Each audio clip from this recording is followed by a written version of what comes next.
오늘 본문 마태복음 25장 31절에서 46절입니다. 인자가 자기 영광으로 모든 천사와 함께 올 때 자기 영광의 보좌에 앉으리니 모든 민족을 그 앞에 모으고 각각 구분하기를 목자가 양과 염소를 구분하는 것 같이 하여 양은 그 오른편에 염소는 왼편에 두리라. 그때 임금이 그 오른편에 있는 자들에게 이르시되 내 아버지께 복받을 자들이여 나와 창세로부터 너희를 위하여 예비된 나라를 상속받으라. 내가 줄일 때 너희가 먹을 것을 주었고 목마를 때 마시게 하였고 나그네 되었을 때 영접하였고 헐벗을 때 옷을 입혔고 병들었을 때 돌보았고 옥에 갇혔을 때 와서 보았느니라.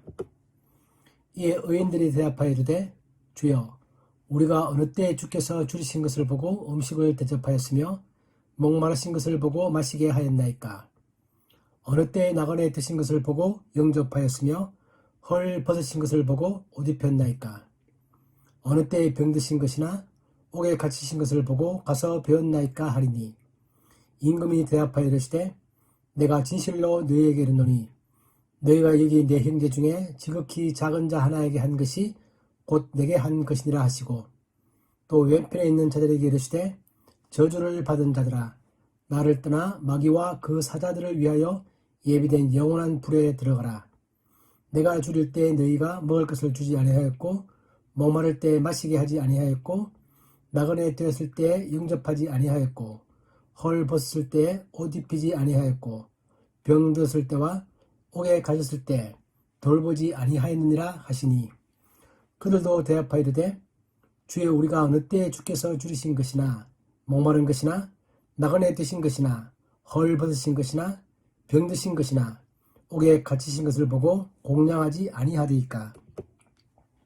이에 임금이 대답하여 이르시되 내가 진실로 너희에게 이르노니 이 지극히 작은 자 하나에게 하지 아니한 것이 곧 내게 하지 아니한 것이니라 하시리니 그들은 영벌에 의인들은 영생에 들어가리라 하시니라. 아멘. 자, 오늘 이 말씀은 제가 제목을 붙이기를 지극히 작은 자 하나에게 한 것, 그렇게 제목을 붙였습니다. 자, 오늘 이 말씀은 지금 우리가 보고 있는 것처럼 우리 마태복음 전체에서 중요한 결론 부분에 해당됩니다. 우리 마태복음은 예수님께서 제 아들에게 5개의 큰 가르침이 있다, 그렇게 말씀드렸죠. 첫 번째가 우리가 잘 알고 있는 산상수훈, 그리고 오늘 5번째 가르침은 재림에 관한 가르침입니다. 그 제 아들이 예수님이 재림일 때 그때가 언제며 어떤 징조가 있겠습니까? 그렇게 말할 때 예수님께서 또한 그에 대한 답변으로서 5개의 작은 비유들을 쭉 말씀하셨는데 오늘 이 말씀은 마지막 비유입니다. 그래서 5개의 비유 중에서 마지막 비유이고 또 5번째 가르침의 마지막 가르침입니다. 이제 다음 장면이 되면 장면이 많이 바뀝니다. 많이 바뀌면서 예수님께서 십자가에 달리시는, 잡히시고 고난을 받으시는 그런 장면으로 바뀝니다. 그리고 오늘 이 말씀은 예수님께서 금요일날 십자가 죽으실 텐데 오늘이 화요일이기 때문에 불과 사흘 전에 하신 말씀입니다. 그래서 오늘 예수님께서 그 재림에 관한 말씀을 오늘 내용 방금 읽으셨던 것처럼 마지막 때 심판에 관한 얘기죠. 아주 거창한 온 우주적인 심판의 모습을, 그런 영광스러운 그런 모습을 하시고 이제 곧 또 잡히셔서 십자가에 죽으시는 이제 그런 사건들이 뒤에 이어집니다. 오늘 이 장면은 최후 심판의 모습을 보여주고 있죠. 그래서 이 최후 심판의 모습은 예수님께서 이렇게 말씀하십니다. 내가 반드시 돌아온다. 돌아와서 반드시 내가 심판할 때가 있다. 나는 온 우주의 심판자로서 반드시 돌아온다. 이제 그렇게 말씀하시면서 돌아오셔서 심판하실 때 그 심판의 기준을 보면 참 신기합니다. 예수님 오셔서 너희들이 얼마나 나를 잘 믿었느냐, 그렇게 직설적으로 말씀하는 게 아니라 너희들이 어떠한 삶을 살았느냐, 그렇게 말씀하시는데 그 말씀의 근거는 그들이 하나님을 믿는 가운데서 하나님을 믿은 그 믿음이 자기들이 삶 가운데 그것이 어떻게 나타났는가라는 것들을 말하고 있습니다. 그래서 예수님 오셔서 심판하신 장면은 오시고 난 다음에 양과 염소를 나누듯이 사람을 2 종류로 나눈다라는 겁니다. 이 온 우주의 사람들은 결국 나누면 딱 2 종류로 나누어집니다. 하나님을 영접하는 사람들과 그렇지 못한 사람들. 그렇게 나누어진다고 분명히 말씀하시고 그것을 마치 비유로 말하면 양과 염소로 나눈다 그렇게 표현합니다. 이스라엘 지방에서는 낮에는 양과 염소를 같이 섞어서 방목합니다. 낮에는 양과 염소가 막 섞여 있는 거죠. 그러나 밤이 되면 목자들이 양과 염소를 나눕니다. 왜 나누는 거냐면 밤이 되면 좀 추워지는데 양들은 그 추위에 좀 강하다고 합니다. 그런데 염소들은 추위에 약하답니다. 염소들은 따라 모아서 추위에 약하지 않도록 꼭꼭 가깝게 모아놓고 좀 따뜻하게 만들고 그렇게 해서 염소들은 밤에 양과 구분을 해야 한다. 그게 이스라엘 사람들은 누구나 다 잘 알고 있는 그런 사실인데 그런 사실이 비추어서 마치 목자가 양과 염소를 나누듯이 마지막 때 심판 때 하나님께서 두 사람들을 두 종류로 나눈다. 그렇게 말씀하시면서 그때 그 심판하시는 심판주는 하나님에게보다는 오늘 본문 가운데 보면 예수님 자기 자신입니다. 인자가 우리 31절에 그렇게 나와 있죠. 인자가 자기 영광으로 모든 천사와 함께 올 때 자기의 영광의 보좌에 앉는다. 하나님이 심판주신데 또한 동시에 예수님 자신이 삼일차 하나님으로서 심판주로서 심판의 주인이 되신다. 그 뜻입니다. 그리고 그분은 자기 영광을 가지고 오시는 분이다. 그리고 자기 영광의 보좌에 앉는다. 그렇게 말합니다. 그래서 이제 사흘 때가 되면 그분은 십자가에서 죽으실 것입니다. 그 제 아들은 이때 이 말 듣고 난 다음에 불과 사흘이 지나서 예수님 십자가에 죽으시는 모습을 보고 참 뭔가 좀 정리가 잘 안 되고 상당히 혼란스러웠을 것이라 그런 생각이 듭니다. 그러나 예수님이 또 죽으시고 또 사흘 만에 부활하셔서 영광의 모습을 보여주고 난 다음에야 이 모든 것들을 이해하는 것입니다. 이 마태복음은 마태가 예수님의 부활을 다 보고 난 다음에 시간이 지나서 기록한 책이기 때문에 마태는 예수님의 이 말씀 또 불과 사흘 뒤에 예수님이 십자가에 죽으시는 모습 또 사흘 만에 부활하시는 모습 이 모든 걸 다 보고 난 다음에 예수님의 십자가의 죽음이 결코 실패나 좌절이 아니라 진정한 영광으로 가는 그 길목이었다 라는 사실을 깨달으면서 이 마태복음의 이런 내용들을 기록하는 것입니다. 그래서 양들은 오른편에 둔다. 오른편이라고 해서 힘과 영광의 자리죠. 염소는 왼편에 둔다. 그렇게 말합니다. 그러시면서 심판주께서는 그 축복의 결과를 먼저 말씀하십니다. 양들에게 축복하시면서 그 축복의 결과는 뭐냐면 자기의 나라를 상속받으라라는 것입니다. 오늘 34절 그렇게 나와 있죠. 복받을 자들이여 나와 창세로부터 너희를 위하여 예비된 나라를 상속받으라. 우리가 그리스도인으로서 하나님의 축복을 받는다는 것은 우리가 심판 때에 하나님의 백성으로 인정받는다는 것은 하나님의 나라를 상속받는 것입니다. 자, 우리가 상속은 누가 받죠? 아버지의 재산을 상속받는 사람은 그의 자녀입니다. 하나님이 말씀하시는 것처럼 우리는 하나님의 자녀로서 하나님의 나라를 상속받는 것이다. 참 놀라운 대접을 해주십니다. 창조주께서 피조물들을 자기의 자녀로 삼으시고 자기가 만든 온 우주를 그 영광을 상속받으라 그렇게 말합니다.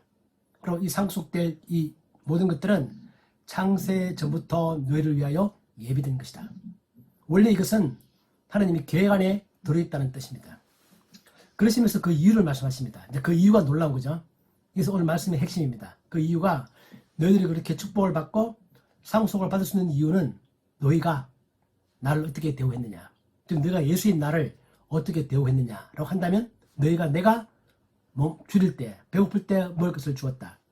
목마를 때 마실 것을 주었다. 나그네 되었을 때 즉 집에 없을 때 너희 집으로 나를 영접해 드렸다. 내가 헐벗을 때 옷을 주었다. 병들었을 때 돌봐 주었고 내가 옥에 갇혔을 때 와서 같이 나를 만나 주었다. 그것이 너희들이 복받을 이유다. 그렇게 말합니다. 참 이것은 그 우리가 필요한 것들을 공급한다는 것을 의미에서 보면 우리의 삶에 있어서 아주 기본적인 것들입니다. 배고픈 것, 목마른 것, 옷, 우리가 보통 말하는 의식주 같은 거죠. 내가 집이 없고 배가 고프고 목이 마르다. 그럴 때 그런 필요한 것들을 공급해 주었다.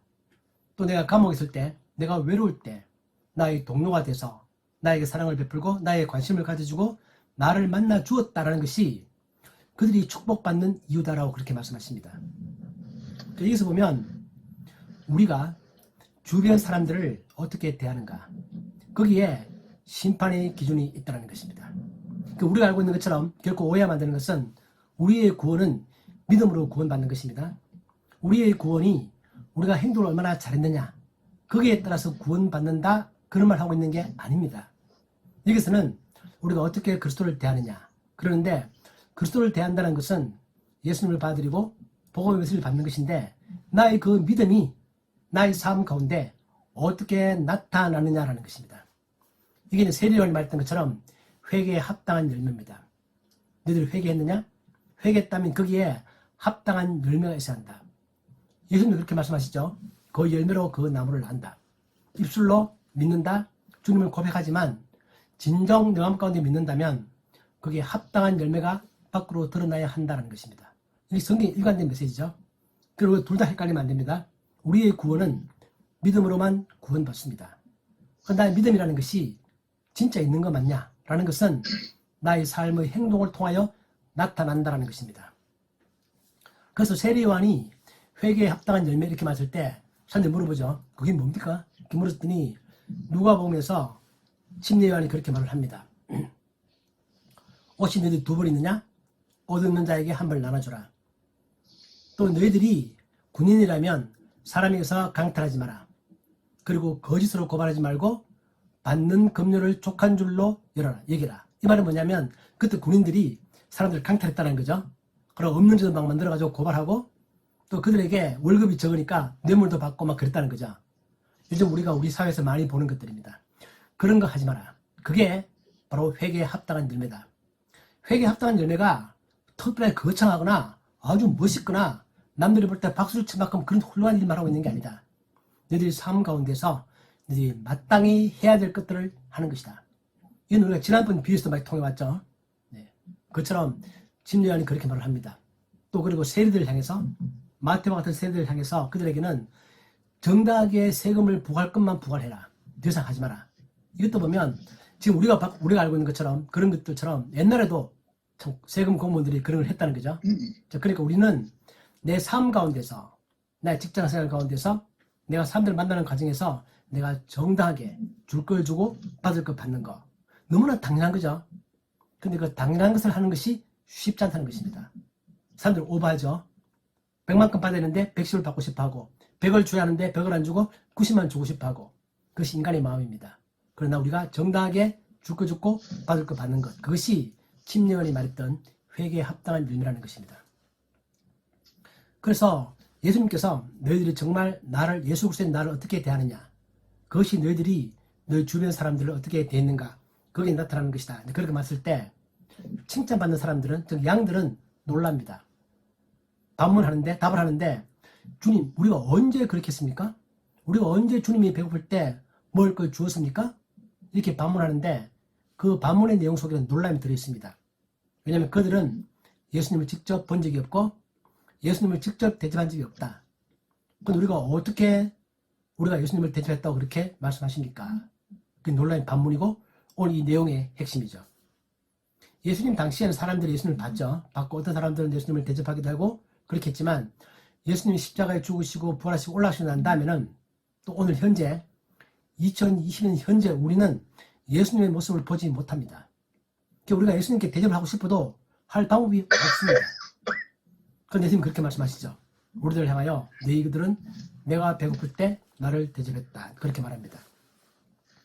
거기에 놀람의 반문이 있어서 그렇게 물었을 때 예수님께서 오늘 설교의 제목인 것처럼 지극히 작은 자 하나에게 한 것이 곧 내게 한 것이다. 예수님 이 말씀 속에는 사람들, 내 주변에 있는 사람들을 예수님께서는 자기 자신과 동일시하십니다. 그리고 내가 대하는 많은 사람들, 나의 가족들, 나의 부모, 나의 형제, 나의 친구, 직장 동료, 나의 교인들 이 사람들을 내가 대할 때 예수님은 내가 그들을 어떻게 대하는가 그것이 바로 예수님께 대하는 것이다. 그렇게 말하고 있습니다. 또 반대로 나 자신의 문제에 대해서도 예수님은 그것을 예수님 자신의 문제와 동일시하십니다. 내가 아프다. 내가 고통을 당하고 있다. 그럴 때 예수님께서는 예수님과 나 자신을 동일시하셔서 나의 고통은 곧 예수님의 고통이다. 나의 기쁨은 곧 예수님의 기쁨이고 이것은 참 놀라운 축복입니다. 그죠? 어떻게 하나님께서 하나님 자신이 작은 피조물들 오늘 제목에 보면 지극히 작은 자 하나 작은 것도 작지만 지극히 작고 또 그중에 딱 한 사람에 대하는 것이 하나님을 대접하는 것이다. 하나님과 그렇게 대화하는 것이다. 예수님을 그렇게 대화하는 것이다. 그런 말씀을 하십니다.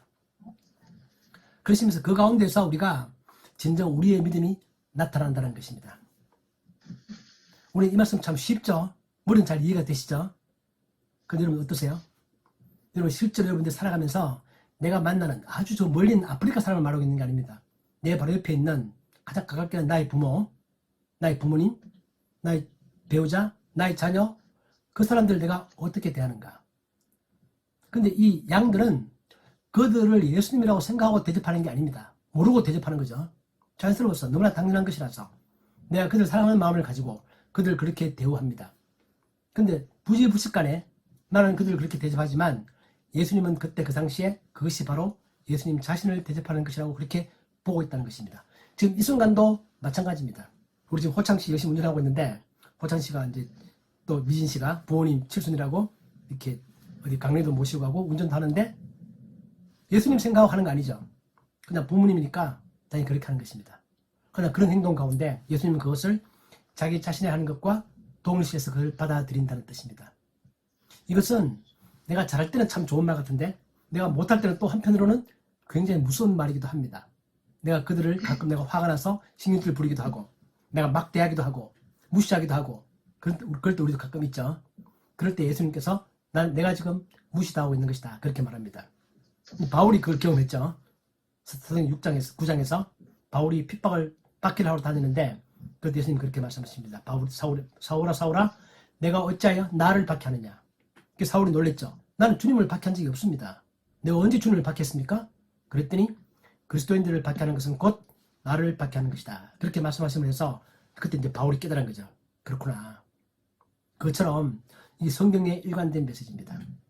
그래서 이것이 우리 주변에 우리가 만나는 작은 사람들, 그들 우리가 얼마나 소중하게 다루어야 하는가. 그것을 말하고 있고 그것이 나중에 우리의 믿음을 보여주는 것이고 그 우리의 믿음이 바로 마지막 때에 심판하시는 심판의 기준이 된다는 뜻입니다. 그러시면서 그렇지 못한 사람들에게도 똑같은 말씀 하시죠. 너희들이 내가 배고플 때 먹여주지 않았다. 그때 그 사람들이 언제 우리가 주님이 배고플 때 안 먹여줬습니까? 우린 그런 적 없습니다. 만난 적도 없는데요. 그렇게 말하는 거죠. 주님께서 지극히 작은 자 하나에게 안 한 것이 곧 내게 안 한 것이다.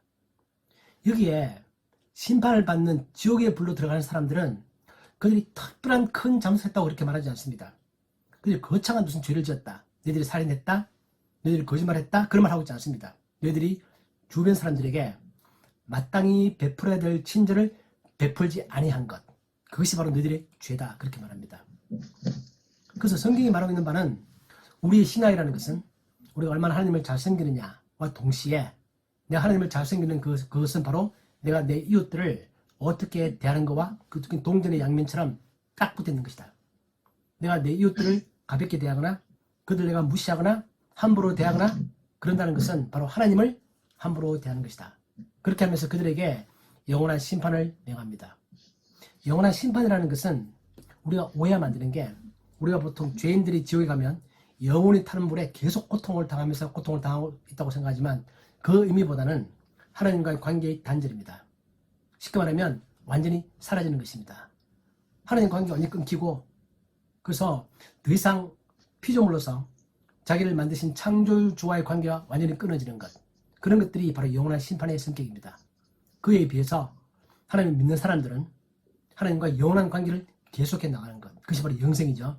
그런 의미를 담고 있어서 바로 그 두 개를 구분하는 것은 정리하면 예수님에 대한 우리의 태도이고 예수님에 대한 우리의 태도는 즉 그 복음을 받아들이느냐 십자가의 죽음을 받아들이느냐 부활의 그 증거를 우리가 받아들이느냐 그것이 심판의 기준이 되는 것이고 그것은 반드시 또 우리들의 삶 가운데 내가 믿는 그것은 우리들의 삶 가운데 나타나는 것이다.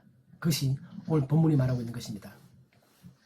우리가 이 내용을 보면서 저는 이렇게 정리해보고 싶습니다. 제가 항상 강조드리는 것이지만 예수님께서 산상수훈에서 마태복음 7장에서 정말 중요한 말씀하셨죠. 무엇이든지 남에게 대접을 받고자 하는 대로 남을 대접하라. 이것이 율법이요 선지자다. 율법이요 선지자다. 그 말은 성경의 모든 메시지를 하나로 요약하는 것입니다. 남에게 대접받고자 하는 대로 남을 대접해라. 인정받고 싶으냐? 먼저 남을 인정해라. 너 자신 소중하다고 생각하느냐? 남으로부터 소중한 대접을 받고 싶으냐? 남을 먼저 소중하게 대접을 해라. 이것이 바로 예수님께서 말씀하시는 성경이 말하고 있는 모든 메시지를 요약하면 바로 그런 것이다.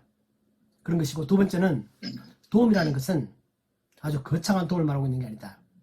나의 주변 사람들이, 내가 알고 있는 어떤 사람들이 그들이 필요로 하는 것을 주는 것이다. 우리 보통 도움을 줄 때 보면 남을 잘못 돕는 사람들이 있습니다. 남을 잘못 돕는 사람들은 그들이 필요한 걸 주는 게 아니라 자기가 주고 싶은 것을 줍니다.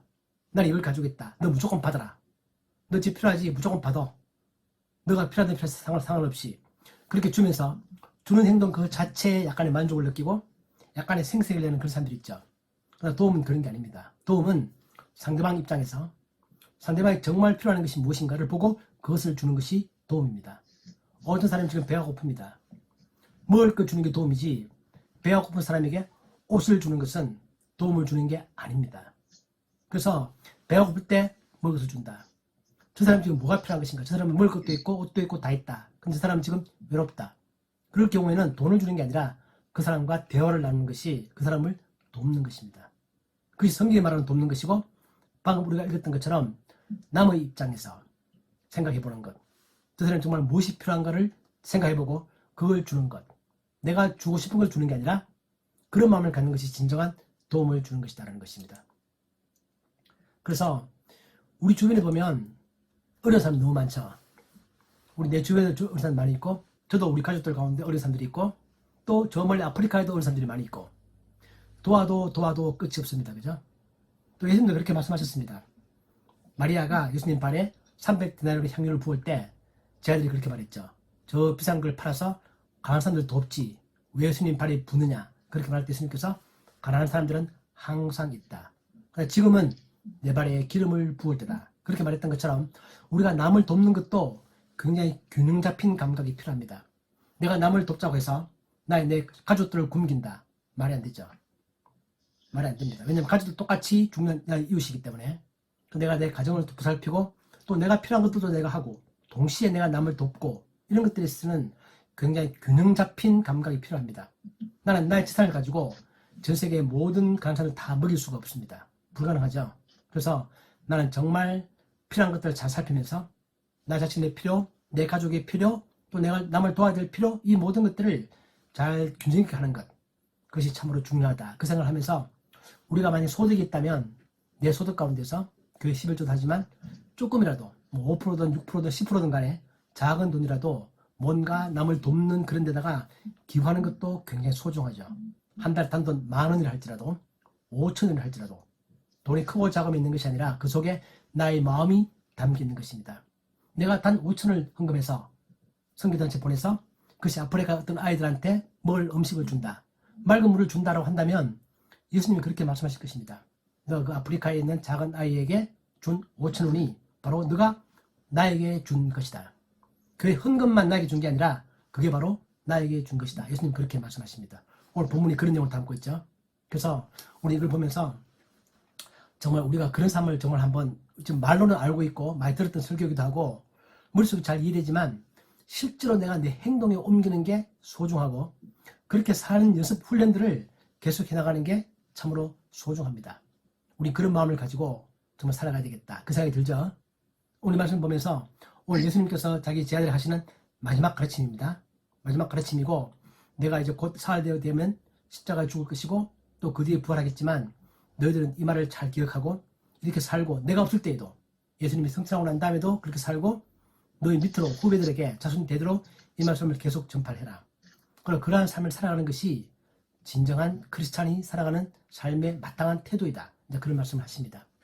우리 이 말씀을 보면서 오늘 다시 한 번 더 우리가 2022년 3월 13일 다시 이 말씀을 기억하면서 이러한 삶을 정말 작지만 내가 한 번 더 실천해보자. 내가 주변 사람들에게 줄 돈이 없다면 말이라도 따뜻하게 하자.